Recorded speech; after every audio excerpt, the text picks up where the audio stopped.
Hey guys, welcome to The Grind, where we do deep breakdowns of video game related topics. I'm Holden DePardo, and today we're going to be going through Epic's case against Apple. Epic is suing Apple to either reduce the 30% App Store commission and or offer their own Epic Game Store within the App Store, a store within a store. To challenge Apple, back in August 2020, Epic broke App Store guidelines by offering different payment options within Fortnite. Because of this, Apple removed Fortnite and Epic retaliated by suing. I read through all of Apple and Epic's legal cases to break down Epic's main points, and frankly to explain why they just don't make much sense.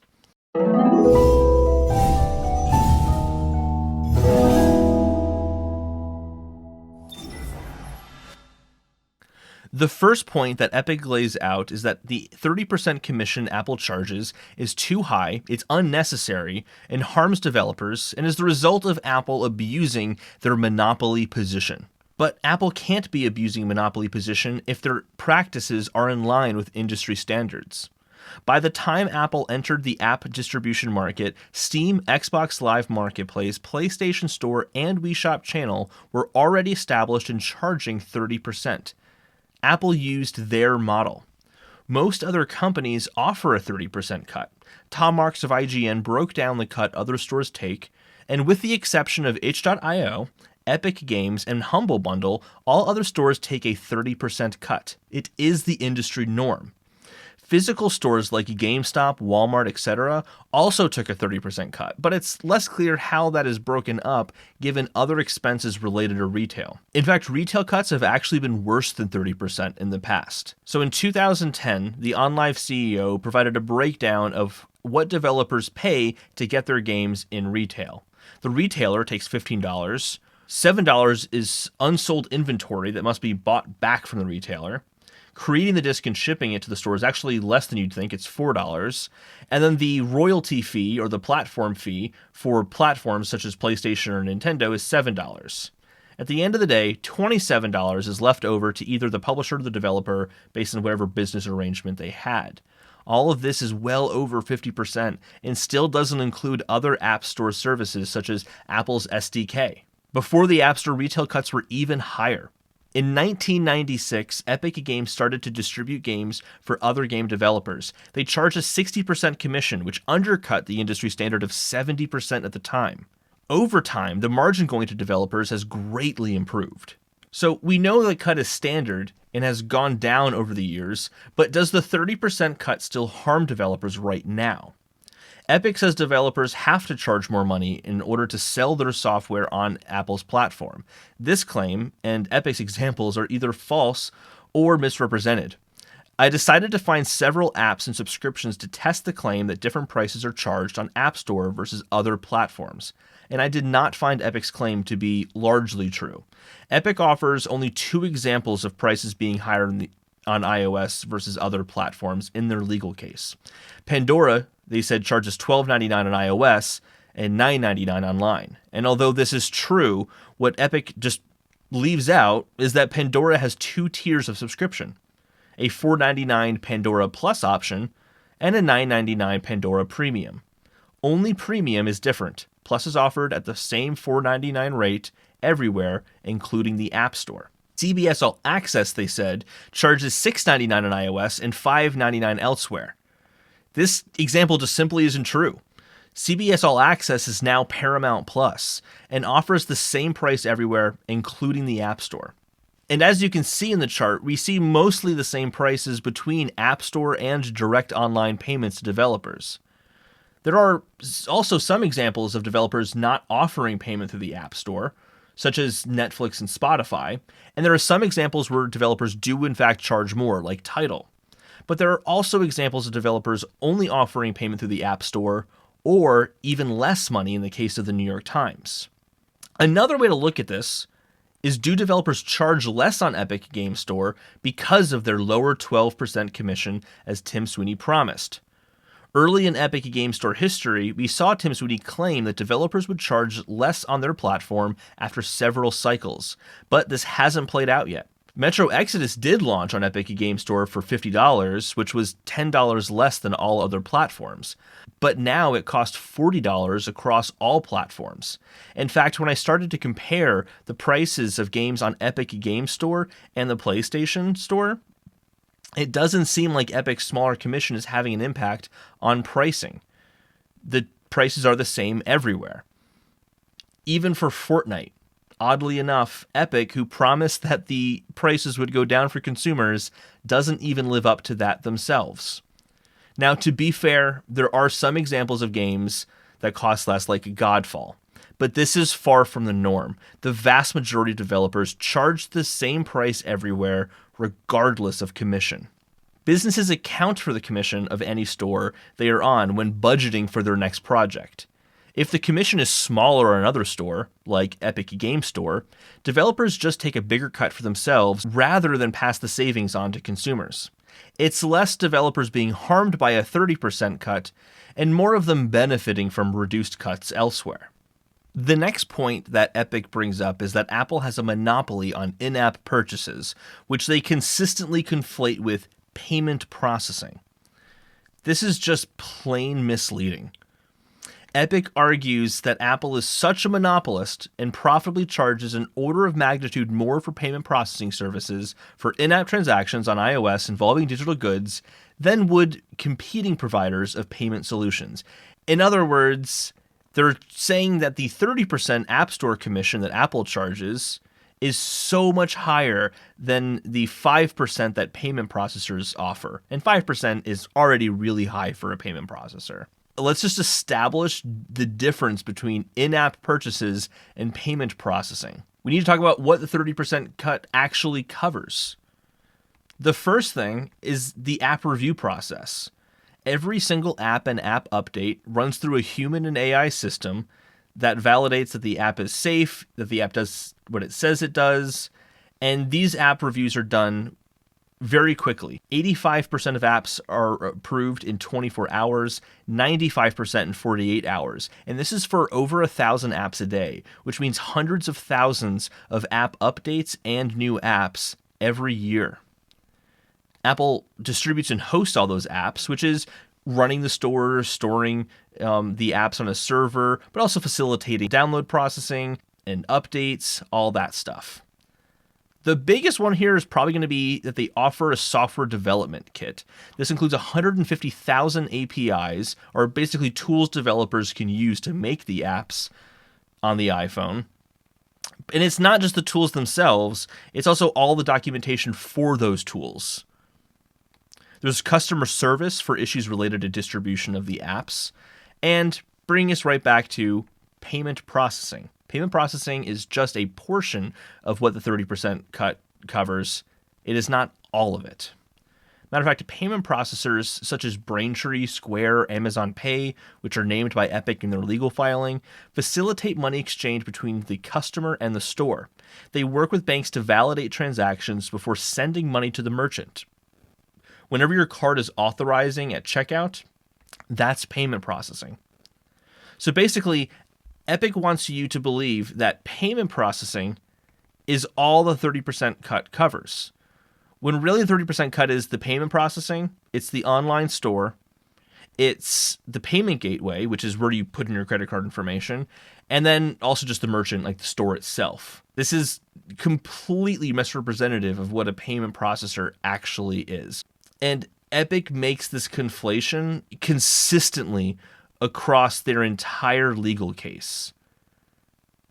And it's just not a valid comparison at all. It's completely disingenuous and is a complete misrepresentation of what payment processing services are versus what the App Store commission is. Here's a way of thinking about this. Let's use the Lego store as an example. Lego sells their sets at their Lego store, and they're able to keep all the money from the sale because they own the store. But Lego wants to reach more customers that shop at Target. By selling at Target, Lego reaches new customers, but also has to pay Target a commission on the sale, which the commission would cover The actual building itself, which is rent, heat, maintenance, the employees, cleaning, customer service, basically the infrastructure of Target. The shelves that the Lego set will be stored on. All that stuff is covered under Target's commission.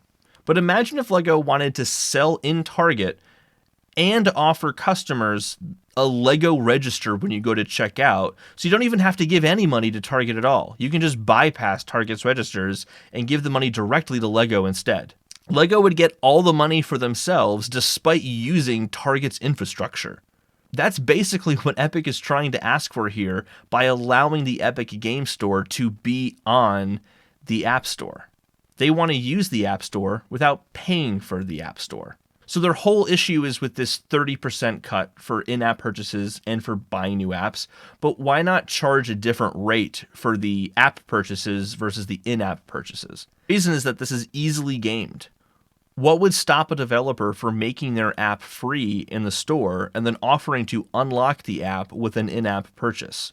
I mean, Super Mario Run works this way, and it's a good model that allows customers to try before putting money down.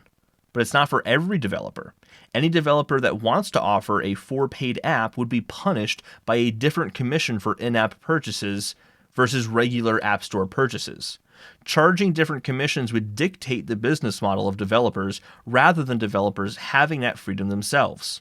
In fact, Epic actually understands this principle because their microtransactions on their own store are 12%, just like they are when you buy a game directly.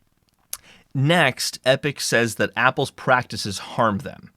And they listed a handful of ways in which Apple has harmed them. And keep these in mind because we'll be going over Apple's responses to each claim. They said they've had engineering-related issues with memory resource management on iPhones. That Apple's marketing was problematic for leaking Fortnite's announcements early. Now, this is not exactly related to the App Store, but it is really interesting and we're going to touch on it.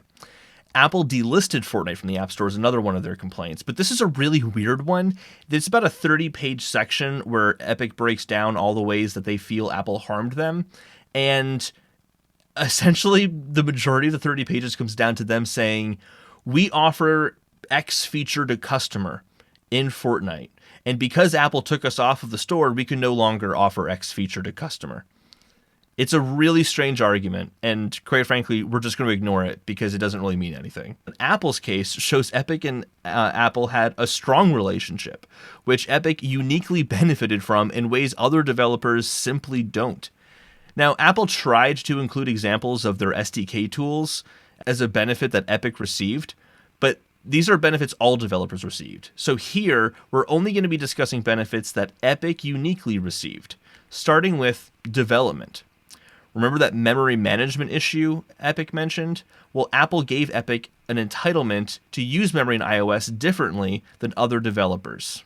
Epic also had weekly conference calls with Apple just regarding Fortnite, but Epic also had an Apple engineer on site to provide 24-hour coverage. Epic had regular access to early information regarding Apple products, and when it comes to the new popular feature crossplay, Epic received extra special attention here too. Before Microsoft or Sony introduced crossplay, Epic requested Apple change its terms of service to allow crossplay. Apple accepted the request and allowed a change of rules to benefit Fortnite's ability to play with gamers regardless of the device. When it comes to app reviews, Apple doesn't actually have a specific person at the company working with specific developers, but they do have an escalation process for extreme situations where an app has security issues. And for example, they need to update quickly in order to protect customers. Epic continually requested escalations to the point where emails at Apple say that the practice became abusive. And in 2020, Apple fulfilled more than 80 of these requests, which comes out to at least 2 per week for the whole year. One of Epic's complaints was about the relationship with Apple's marketing team. Apple accidentally leaked Fortnite announcements early a handful of times, but it never stopped Epic from working with Apple's marketing team. In fact, Fortnite was featured on the App Store more than any other game has ever been featured. But beyond that, certain marketing priorities, such as Epic's gifting promotion in Fortnite, led Apple to changing their terms of service again at Epic's request, this time going farther than they had before and writing new safety requirements on top of it. Epic CEO Tim Sweeney thanked Apple by saying they went far out of their way to help Epic with the gifting promotion. And best for last, Apple even paid for a Fortnite billboard to coincide with Fortnite's Marshmallow concert. But, I'm sure they do that for all developers in the App Store. Epic's relationship with Apple and the treatment they received were so positive they referred to it as, quote, by far the best they're getting from any platform. Their arguments thus far have been blatantly disingenuous, so why are they doing this? Well, it turns out this whole thing is a ploy to benefit Epic's business. The Epic Game Store hasn't seen revenue growth coincide with the huge growth in registered users and monthly active users. In 2019, they had 108 million registered users. By the end of 2020, they had increased that to 160 million users. Even their monthly active users went up from 32 million in December 2019 to 56 million in December 2020. However, the revenue only went from 68 million in 2019 to 700 million in 2020. This is not a huge increase at all in their revenue, and it really seems like people are taking advantage of the weekly free games that Epic offers on their App Store, rather than spending money in the Epic Store instead. So ultimately, Epic is making a ploy to increase the scope and profitability of Epic Game Store and Fortnite. Their own court documents say they made business plans involving mobile, and that they would be profitable by 2023. Mobile has a much bigger market than PC and consoles. So it's very profitable and very lucrative for them to go into the App Store with no commissions at all. And this brings us to the final point. Project Liberty. Project Liberty is a plan within Epic to manipulate the media, consumers, and policymakers into buying into their talking points. Now, disclaimer, Project Liberty sounds very extreme, borderline conspiratorial, but Epic has acknowledged it within their own legal filing. And all the claims about Project Liberty come from Epic's own emails. I tried to find areas where Epic denies any aspect of Project Liberty, and I can only find these two quotes. The first is from their legal filing, where they say that while Epic did not disclose Project Liberty to Apple, Epic could not have disclosed it without causing Apple to reject version 13.40 of Fortnite, pursuant to Apple's anti-competitive restrictions. Basically, they acknowledge its existence and then essentially claimed they acted nefariously because Apple did it first. The only claim I could find of Epic denying anything about Project Liberty was the decline in Fortnite's active users, which is something that Apple will claim, as we'll see in a second. Even then, this denial happened last September before Project Liberty was known. They were simply disagreeing with a public statement by Apple. So, what is Project Liberty? Well, Apple claims that Epic grew concerned about a decline in Fortnite players. In response, Epic decided that continuously adding new content would continue to drive interest in Fortnite. They came up with a clever idea: turn Fortnite into a platform for other developers to add content to, just like developers add new content to the App Store. In order for the model to work, Epic would need to have reduced commissions charged by platform providers, and this would leave more money to give to the developers adding content to Fortnite. Thus, Project Liberty began, and Epic staffed the initiative with 100 to 200 employees. Epic chose to go after Apple and Google specifically because they accounted for 6.5% of Fortnite's net revenue and wouldn't be much of a loss. Epic let Nintendo, Microsoft, and Sony know vaguely about their plan while keeping Apple and Google in the dark. In an email to Microsoft, Sweeney says that Epic has certain plans for August and that it would highlight the value proposition of consoles and PCs in contrast to mobile platforms. And finally, enjoy the upcoming fireworks. Originally, they had actually planned to only go after Google, but later added Apple. The plan was to draw Google into a legal battle over antitrust by offering different payment options to Fortnite without Google's permission. Once rejected, quote, the battle begins. It's going to be fun.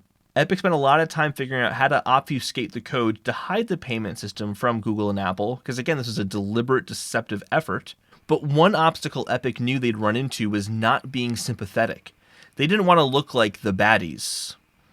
So, Epic spent $300,000 to retain a public relations firm. The PR plan had 2 phases, each with 3 steps. Phase 1, before getting removed from the App Store: feed the press with policy points designed specially to define our cause. Establish a nonprofit to act as a sympathetic public face to align itself with smaller developers. Create the Sustain campaign so there's a consistent messaging getting out there that results in more neutral to positive coverage. And then phase 2, after getting removed from the App Store, is to continue their efforts to seed the press and run ads to establish our position. Use traditional public relations where we can use the press to apply pressure and drive support. The goal was to influence groups most likely to have an impact on Apple and Google, which are press, consumers, and policymakers. Paid media efforts to influence the general public via a game-changing supporter list use this media influence to pressure Apple and Google and create the appearance of public support. These strategies are used to form a narrative around 2 ideas: Apple and Google versus the player, and Apple and Google versus the developer. This 2-phase strategy resulted in the Coalition for App Fairness. This is the nonprofit started by Epic, but it also includes other well-known companies such as Spotify, Tile, Match.com, and several others. It's worth mentioning the organization was created during disputes with Apple, and that the messaging on their website is exactly the same as the talking points in Epic's legal case. Here are 2 that we discussed today: conflating Apple's 30% commission with payment providers, and using cherry-picked examples of pricing being higher on App Store than a developer's own website. And on the policymaking level, it seems to be working. Literally today, at the time of recording, The Verge interviewed Amy Klobuchar about antitrust and specifically the app tax. And out of the millions of developers who are apparently harmed by the App Store's 30% cut, the only companies she mentioned as being harmed were the members of the Coalition of App Fairness, Spotify, Tile, and Match.com. Project Liberty is an active project, and it's planned to be going on for years to come. So, in conclusion, when Apple joined the app distribution market, they used industry standards. In fact, almost none of their actions are unique in the industry at all. Epic, on the other hand, has laid out disingenuous or completely false talking points to bend the market to their will. They don't plan on offering better prices to consumers. They haven't proven that with Fortnite on their own Epic Game Store. They take more money for themselves. Project Liberty and the Coalition for App Fairness are nothing more than media manipulation tools used by big business to seek ways to increase their own profit margins. And this pretty much sums up what's really happening here.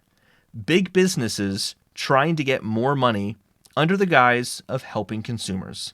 And that's the grind. Thank you so much for watching. If you enjoyed this content, please like, comment, and subscribe. There's also a podcast called Respawn Aim Fire if you'd like to see more content like this. We also have a Patreon if you want to support us further. Patreon.com/Respawn Aim Fire. Thank you so much.